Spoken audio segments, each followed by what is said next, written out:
Hello दोस्तों, मैं सौरभ एक बार फिर से आप सभी का स्वागत करता हूं आपके अपने परिवार सक्सेस आईटीआई में। तो आज हम लोग करने वाले हैं भाई डब्ल्यूसीएस की class number 12, class number 13।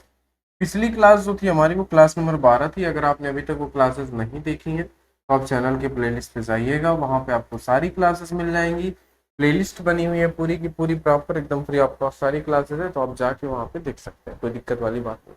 PDF के लिए आप टेलीग्राम ज्वाइन कर लीजिएगा। टेलीग्राम पे आपको सारा कुछ मिल जाएगा, कोई भी समस्या नहीं होगी, कोई दिक्कत नहीं होगी। ठीक है प्यारे भाई, तो चलिए आज की क्लास में शुरू किया जाए। चलिए, तो आज की क्लास को शुरू करते हैं।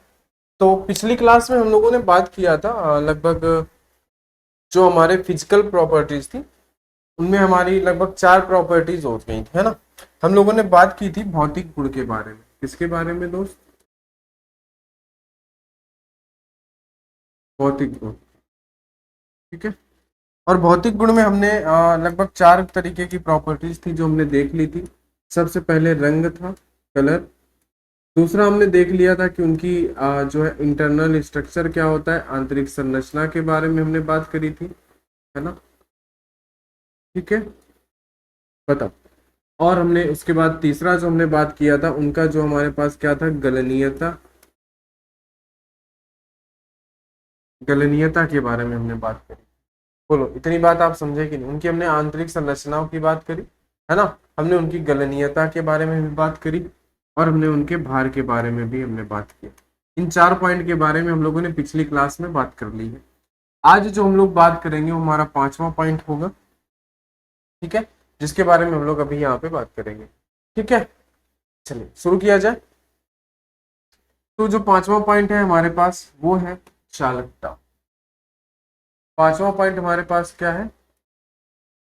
चालकता, कंडक्टिविटी, है ना। कंडक्टिविटी, है ना। कंडक्टिविटी के बारे में बात करेंगे, चालकता के बारे में बात करेंगे। देखो, चालकता आप सभी को पता है, बेसिक सी बात है कि इस गुण के कारण ही क्या होता है, उष्मा तथा विद्युत धारा जो होती है वो धातुओं में प्रवाहित होती है। क्यों? क्योंकि वो चालक होता है ना।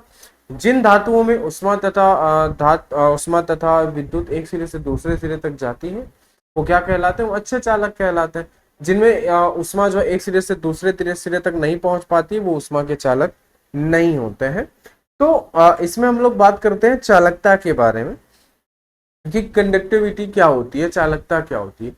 इस गुण के अंदर क्या होता है ना, इस गुण के कारण ही जो चालकता होती है, इसी गुण के कारण ही, है ना, इसी गुण के कारण क्या होता है, उष्मा तथा विद्युत, है ना, धातुओं में प्रवाहित होती है। क्या होती है? इसी गुण के कारण ही। आप यहाँ पे लिख सकते हैं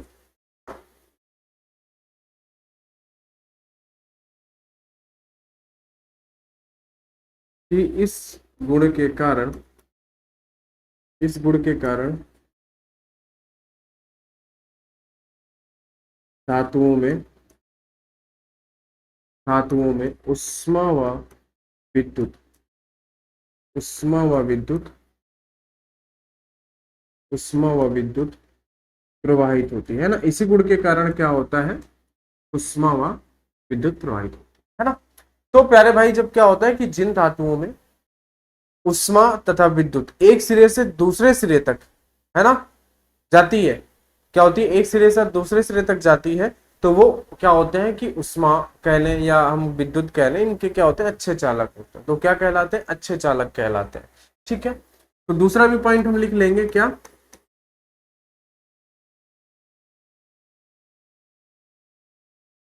कि जिन धातुओं में उष्मा व विद्युत जिन धातुओं में उष्मा व विद्युत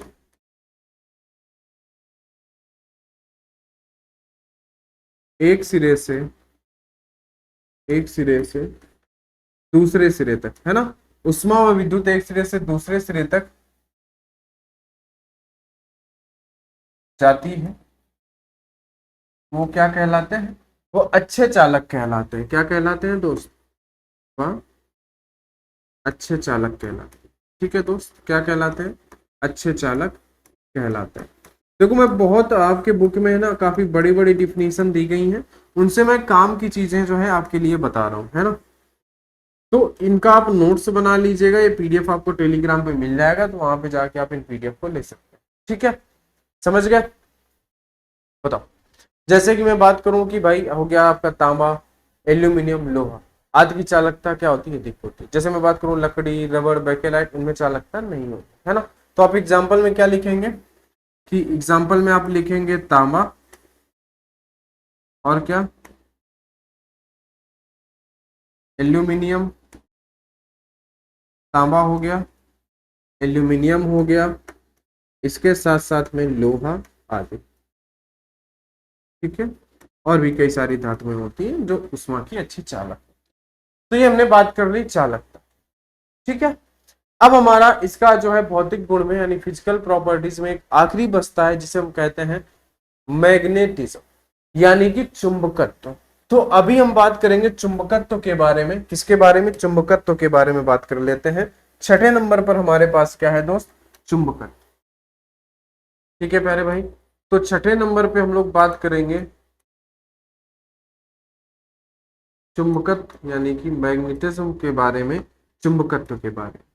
यानी कि यह वह गुण होता है, धातुओं का वह गुण है ना, जिनमें चुंबक से खींचने वाला गुण होता है ना, जो चुंबक की ओर आकर्षित करता है, उसे हम क्या कहते हैं? उसे हम कहते हैं चुंबकत्व, है ना।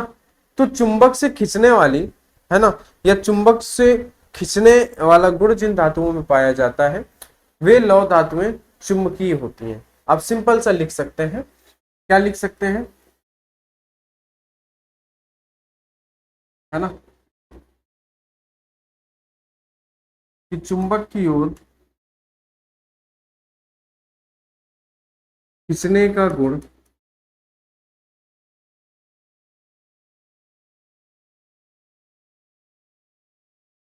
जिन धातुओं में पाया जाता है ना, जिन धातुओं में क्या किया जाता है, जिन धातुओं में पाया जाता है, यानी जो चुंबक की तरफ, मैग्नेट की तरफ क्या होती है, खींचती है, चुंबकत्व का गुण पाया जाता है ना, वे लौह धातुएं क्या होती हैं, चुंबकीय होती है। ठीक है, चुंबक की ओर खींचने का गुण जिन धातुओं में पाया जाता है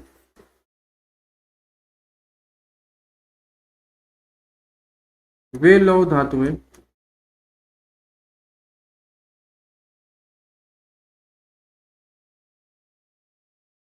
चुंबकीय होती हैं, यानी कि वो चुंबक की ओर आकर्षित होती हैं।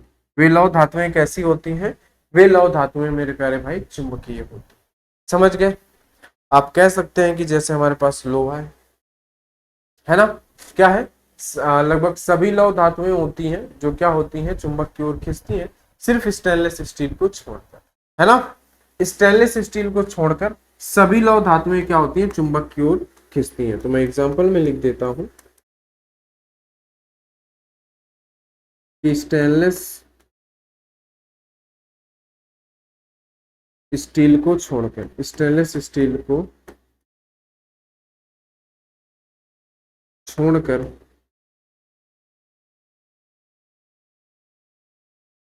सभी लौह धातुएं, सभी लौह धातुएं चुंबक की ओर आकर्षित होती है ना, क्या होती हैं, चुंबक की ओर आकर्षित होती हैं, चुंबक की ओर आकर्षित होती हैं। ठीक है प्यारे भाई, बात आप समझ गए कि नहीं? तो ये बात हो गई चुंबकत्व के बारे में। किसके बारे में? चुंबकत्व के बारे में। ठीक है, तो ये थे हमारे जो हमारी थी फिजिकल प्रॉपर्टीज यानी कि भौतिक गुण। अब हम चलते हैं अपने मैकेनिकल प्रॉपर्टीज में, यांत्रिक गुण के बारे में बात को यहाँ पे समझते हैं। किसके बारे में? यांत्रिक गुण के बारे में, कि यांत्रिक गुण क्या होते हैं। देखो, धातुओं के जो भौतिक गुण होते हैं ना, यदि धातुओं के भौतिक गुण को अन्य किसी गुण में बदला जाए तो हम उसे क्या कहते हैं, यांत्रिक गुण कहते हैं ना। क्या है कि जो धातुओं के भौतिक गुण होते हैं, यदि धातुओं के भौतिक गुण को किसी अन्य प्रकार के गुणों में बदला जाए तो उसे हम क्या कहते हैं, तो इस परिवर्तन को हम धातु का यांत्रिक गुण कहते हैं। ठीक है ना, तो आप सिंपल सा लिखेंगे यहां पे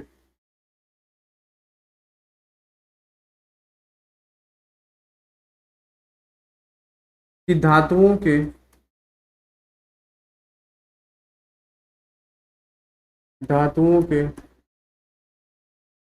भौतिक गुण को, है ना, यदि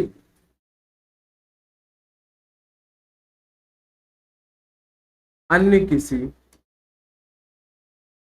गुण में क्या किया जाए, अन्य किसी गुण में बदला जाए, है ना, यदि अन्य किसी गुण में बदला जाए तो इस परिवर्तन को हम क्या कहते हैं,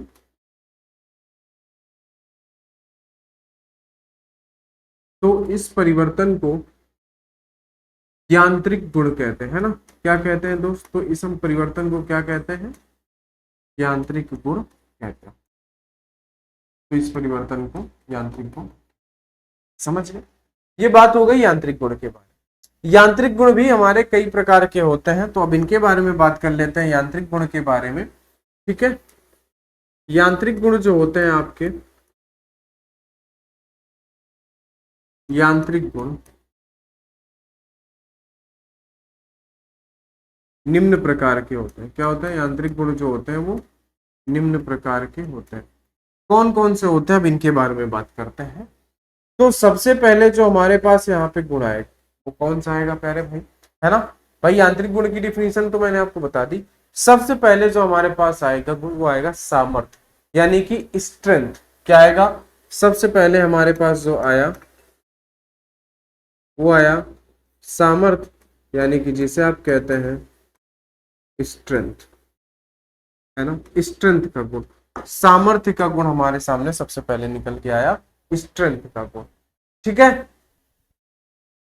चल स्ट्रेंथ का मतलब क्या होता है, स्ट्रेंथ, सामर्थ्य, धातु का वह गुण जिसके फलता, है ना, धातु अपनी आकृति एवं अवस्था में परिवर्तन लाए बिना बाह्य बलों को सहन कर लेती है, उसको हम उसका सामर्थ्य कहते हैं, है ना। जैसे आपके अंदर जो सहने की क्षमता होती है उसको आप क्या कहते हैं, स्ट्रेंथ या सामर्थ्य कहते हैं, है ना। जब तक आप बहुत ज्यादा दुख में नहीं होते तब तक कोई भी व्यक्ति रोता नहीं है ना। तो उसी को हम कहते हैं सामर्थ्य। जितनी समय तक आप किसी भी चीज को अपने मन में रख सकते हैं, आप समझ सकते हैं, उतना है। वैसे ही होता है कि धातुओं का वह गुण जिसके फलतः धातु अपनी आकृति एवं अवस्था में परिवर्तन लाए बिना बाह्य बल को सहन कर सकती है, सहन करने की जो क्षमता होती है उसे हम क्या कहते हैं, सामर्थ्य कहते हैं, है ना। और जो धातु जितना अधिक भार सहन करती है उसकी सामर्थ्य उतना ही अधिक होती है ना,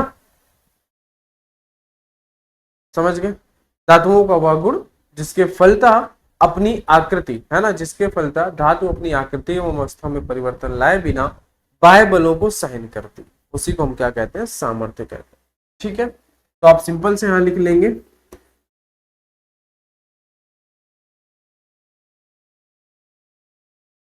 कि धातुओं का वह गुण, है ना, क्या होता है कि धातुओं का वह गुण जो क्या करता है, आकृति एवं अवस्था में परिवर्तन लाए बिना, वह गुण जो आकृति एवं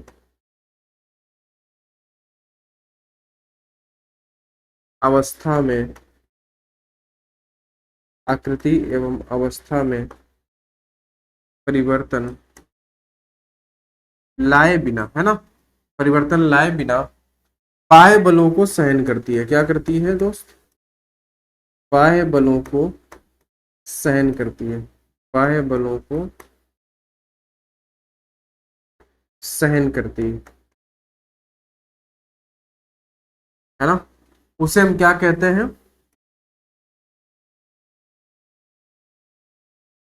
उसे धातु की सामर्थ्य कहते हैं, है ना, सामर्थ्य कहते हैं।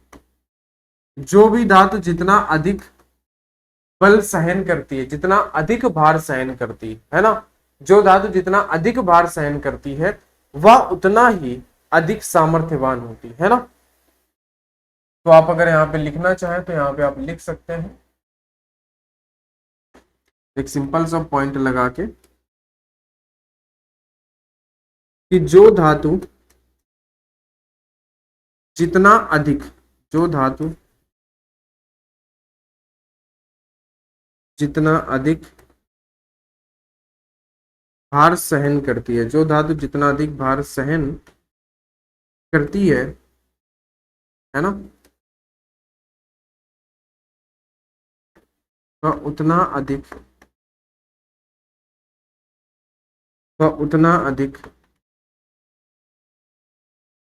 सामर्थ्यवान होती है ना। क्या होता है, जो जितना अधिक भार सहन करती है वह उतना ही अधिक क्या होती है, सामर्थ्यवान होती है। बस सिंपल सी बात।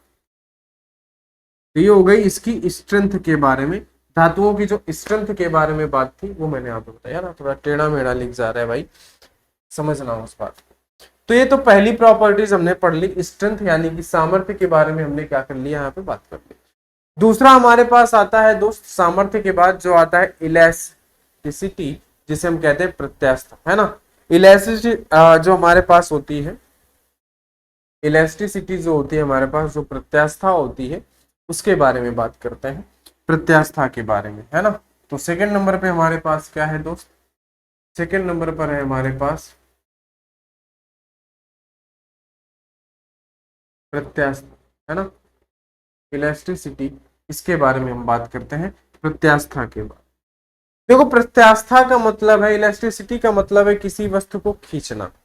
प्रत्येक वस्तु लचकदार तो होती है, यदि किसी धातु को निश्चित सीमा में बल लगाकर खींचा जाए तो उसमें परिवर्तन आ जाता है, परंतु बल हटाने पर वह फिर अपने स्थान पर पहुंच जाता है ना। जैसे आपने देखे होंगे ऐसे इलास्टिसिटी वाले पैंट, है ना। आप एक नॉर्मल से एग्जांपल वही है कि जैसे आप चड्ढे होते हैं, लोअर होता है, उनमें क्या होता है ना, इलास्टिक होती है, रबर होती है।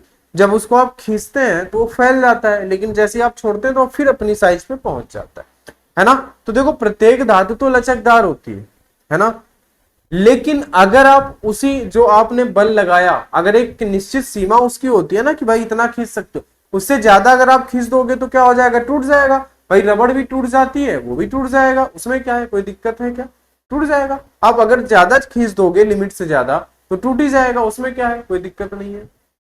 लेकिन क्या है कि यदि किसी धातु को निश्चित सीमा में बल लगाकर खींचा जाए तो उसमें परिवर्तन आ जाता है, लेकिन यदि बल हटा लिया जाए तो वो अपनी पूर्व अवस्था में फिर से पहुंच जाती है। तो धातु के इस गुण को हम क्या कहते हैं, प्रत्यास्था कहते हैं, इलास्टिसिटी कहते हैं। ठीक है, तो सबसे पहला पॉइंट तो आप लिखेंगे क्या कि भाई प्रत्येक धातु तो लचकदार होती ही है ना। प्रत्येक धातु कैसी होती है, प्रत्येक धातु लचकदार होती है। ठीक है, प्रत्येक धातु जो है वो लचकदार होती है, समझ गए। अच्छा, अब क्या होता है कि धातु को, है ना, निश्चित सीमा में बल लगाकर खींचा जाएगा, है ना। यदि किसी धातु को क्या किया जाए कि निश्चित सीमा में बल लगाकर खींचा जाए, समझ पा रहे होंगे आप कि यदि किसी धातु को, यदि किसी धातु को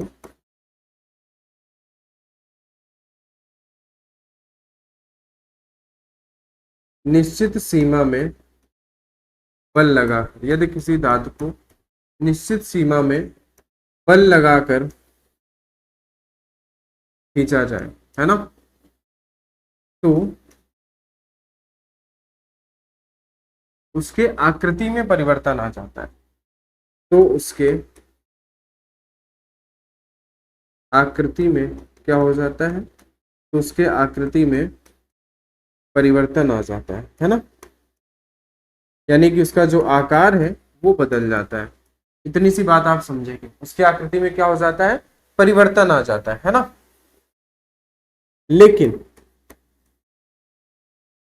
बल हटाने पर क्या हो जाता है, लेकिन बल हटाने पर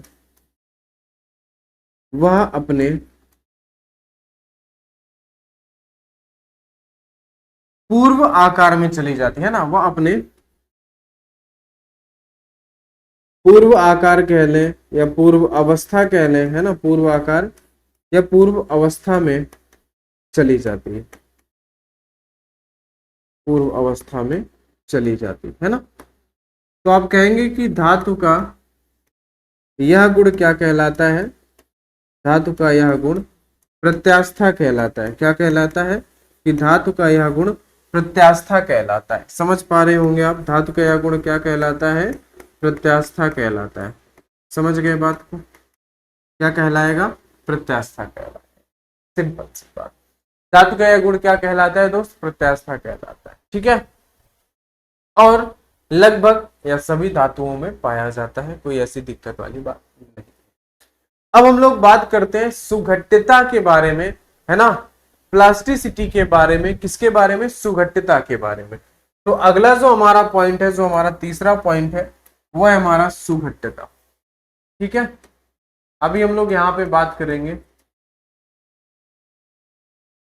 सुघट्यता के बारे में, यानी कि, है ना, प्लास्टिसिटी के बारे में बात करेंगे, सुघट्यता के बारे में बात करेंगे। चलिए प्लास्टिसिटी के बारे में बात कर लेते हैं, सुघट्यता के बारे में। देखो, धातु का वह गुण जिसके फलतः दाब लगाने पर धातु के आकार में स्थायी परिवर्तन हो जाता है, अर्थात वह अपनी पूर्व अवस्था में नहीं आता है। ठीक है, उसे हम क्या कहते हैं? इस प्रकार के गुण को हम क्या कहते हैं? सुघट्यता कहते हैं। ठीक है, समझ गए? वो क्या करता है? स्थायी रूप से परिवर्तित हो जाता है। तो इसमें आप लिख सकते हैं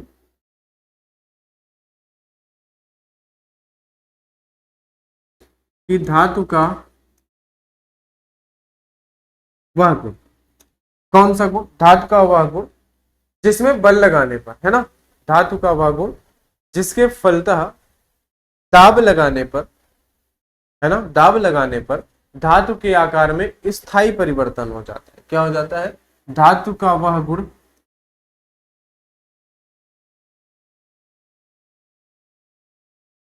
धातु का वह गुण जिसके फलतः धातु में बल लगाने पर, है ना, धातु में बल लगाने पर क्या हो जाता है? स्थायी परिवर्तन हो जाता है ना, स्थायी परिवर्तन। तो जो प्रत्यास्था है वो सुघट्यता के ठीक विपरीत है। ये प्रत्यास्था और सुघट्यता दोनों एक दूसरे के विपरीत है। समझ पा रहे होंगे आप बात को? कि फलतः धातु में बल लगाने पर स्थायी परिवर्तन हो जाता है, यानी कि वो हमेशा के लिए बदल जाता है ना, वह अपनी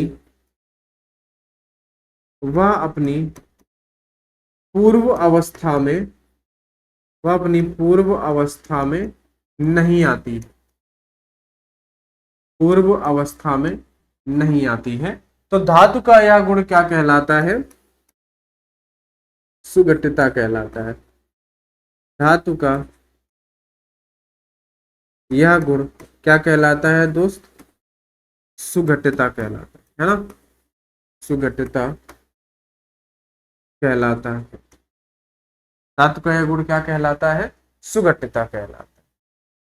ठीक है, समझ गए बात? एग्जाम्पल में आप कई सारे एग्जाम्पल ले सकते हैं। ठीक है, जैसे कि गीली मिट्टी हो गई, है ना, प्लास्टिक हो गया, लोहा या इस्पात हो गया, ये सारी चीज। ठीक है, चलिए और आगे अगर मैं बात करूं यहाँ पे चौथे नंबर पर, ठीक है, तो चौथे नंबर पर हमारा कौन सा गुण आने वाला है भाई, उसको भी देख लेते हैं। हमने सुघट्यता पढ़ लिया, प्रत्यास्था पढ़ लिया, अब हम लोग पढ़ेंगे डक्टिलिटी, तन्यता के बारे में। किसके बारे में? डक्टिलिटी यानी कि तन्यता।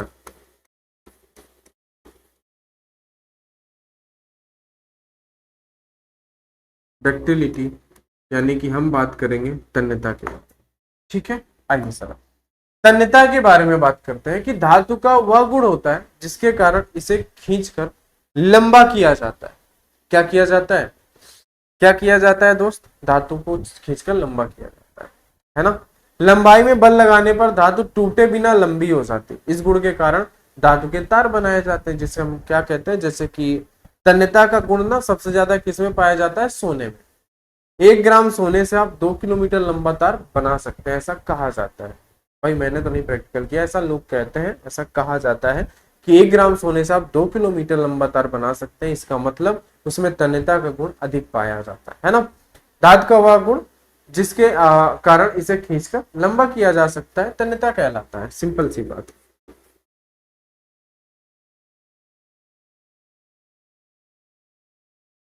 कि धातु का वह गुण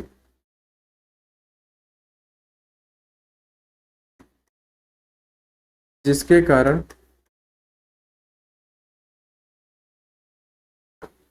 कारण इसे खींचकर, है ना, इसे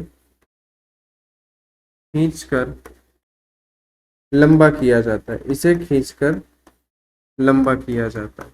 ठीक है, समझ गया। दूसरा पॉइंट,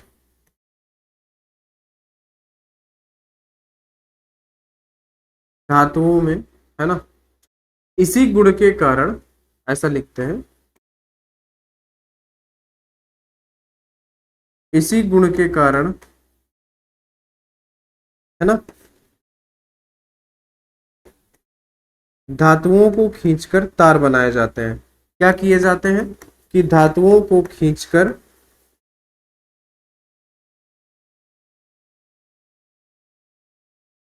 तार बनाए जाते हैं, है ना। ठीक है, समझ गए।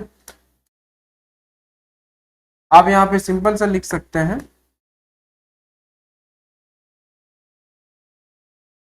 कि सोने में, यानी कि गोल्ड में, सोने में यह गुण सबसे अधिक पाया जाता है। सोने में यह गुण जो है सबसे अधिक पाया जाता है, सबसे अधिक पाया जाता है। सोने में यह गुण क्या होता है, सबसे अधिक पाया जाता है। गोल्ड में यह गुण जो होता है मेरे प्यारे भाई, सबसे अधिक पाया जाता है तन्यता का। ठीक है, समझ गए, बताइए। चलिए, इसके बाद हमारे पास आता है भंगुरता। क्या आता है दोस्त, इसके बाद हमारे पास आता है भंगुरता का गुण। छठवें नंबर पर जो हमारे पास आता है वो होता है भंगुरता, टूटने का, है ना, भंगुरता का गुण। ठीक है, बताइए चलो। पांचवें नंबर पर है हमारा, मैंने यहाँ पे छठवां लिख दिया है, भंगुरता का गुण जो होता है टूटने का गुण। ठीक है, समझ पा रहे हैं। देखो, भंगुरता में क्या होता है कि धातु का वह गुण जिसके कारण धातुएं हल्की चोट से टूट जाती है ना। भंगुरता के कारण क्या हो जाता है कि भंगुरता में क्या होता है कि धातुएं हल्की चोट के कारण क्या हो जाती हैं, हल्की चोट के कारण टूट जाती, जिसे हम क्या कहते हैं, भंगुरता का गुण। कि हल्की चोट के कारण ही क्या होता है कि जो धातुएं होती टूट जाती है ना, समझ गए। तो ऐसी जो धातुएं होती हैं उन्हें हम क्या कहते हैं, उन्हें हम कहते हैं भंगुर, है ना। तो भंगुर धातुओं में ना तन्यता तथा आघातवर्धनीयता के गुण नहीं पाए जाते, है ना। इसमें तन्यता व आघातवर्धनीयता के गुण नहीं पाए जाते। आप सीधे से लिख सकते हैं कि इसमें तन्यता और व आघात वर्धनीयता के गुण, है ना, आघात वर्धनीयता के गुण नहीं पाए जाते। समझ गए, नहीं, आघात वर्धनीयता के गुण नहीं पाए जाते, यानी इसमें तन्यता, इनको खींच के तार नहीं बनाया जा सकता है, और ये आघात को नहीं सह सकते हैं, टूट जाते हैं। समझ गए कि नहीं बात को। जैसे कास्ट आयरन, है ना, भंगुर धातु का एक उदाहरण है। कौन है, कास्ट आयरन। एग्जाम्पल पे आप लिख सकते हैं क्या, एग्जाम्पल पे आप लिख सकते हैं कास्ट आयरन। ठीक है भाई, आगे, सिंपल सी बात है। ठीक है, बताइए भाई, इतनी बात आप लोग समझ गए कि नहीं समझ। ठीक है, बताइए। अगले अगले प्रॉपर्टीज पे चला जाए। आगे हमारे पास आघात वर्ध्यता, है ना, यानी कि मैलिबिलिटी, आघात वर्ध्यता। तो अब हम लोग बात करते हैं आघात वर्ध्यता के बारे में छठवें नंबर पर। तो सिंपल था, थोड़ी थोड़ी बातें इनके बारे में जानते हुए चलना है। आघात वर्ध्यता, ठीक है। आघात वर्ध्यता के बारे में बात करते हैं। देखो, आघात वर्ध्यता जो है ना, धातु का वह गुण जिसके कारण धातुओं को क्या है, ठंडी अवस्था में पीट कर अथवा रोलिंग करके, है ना, धातु चादरें बनाई जाती है। क्या होता है कि धातु का वह गुण जिसके कारण धातुओं को ठंडी अवस्था में पीट कर तथा रोलिंग करके क्या की जाती है, धातु की चादरें बनाई जा सकती है। ठीक है, तो आघात वर्धनीयता पे क्या होता है कि इस गुण के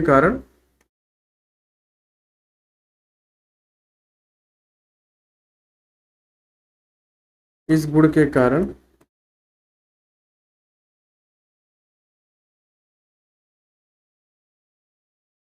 धातुओं को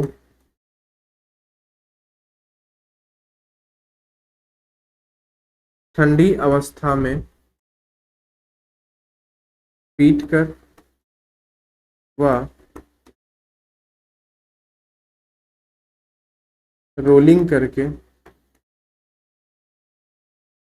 धातु की चादर में बनाई जाती है ना, क्या की जाती है कि धातु की चादरें बनाई जाती है। आघात वर्धनीयता का मतलब होता है कि जो इसके ऊपर आप आघात, जो चोट करते हैं, उसको ये सहन कर लेता है ना।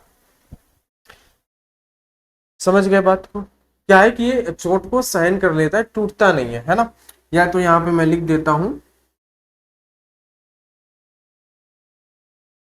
कि धातु के कण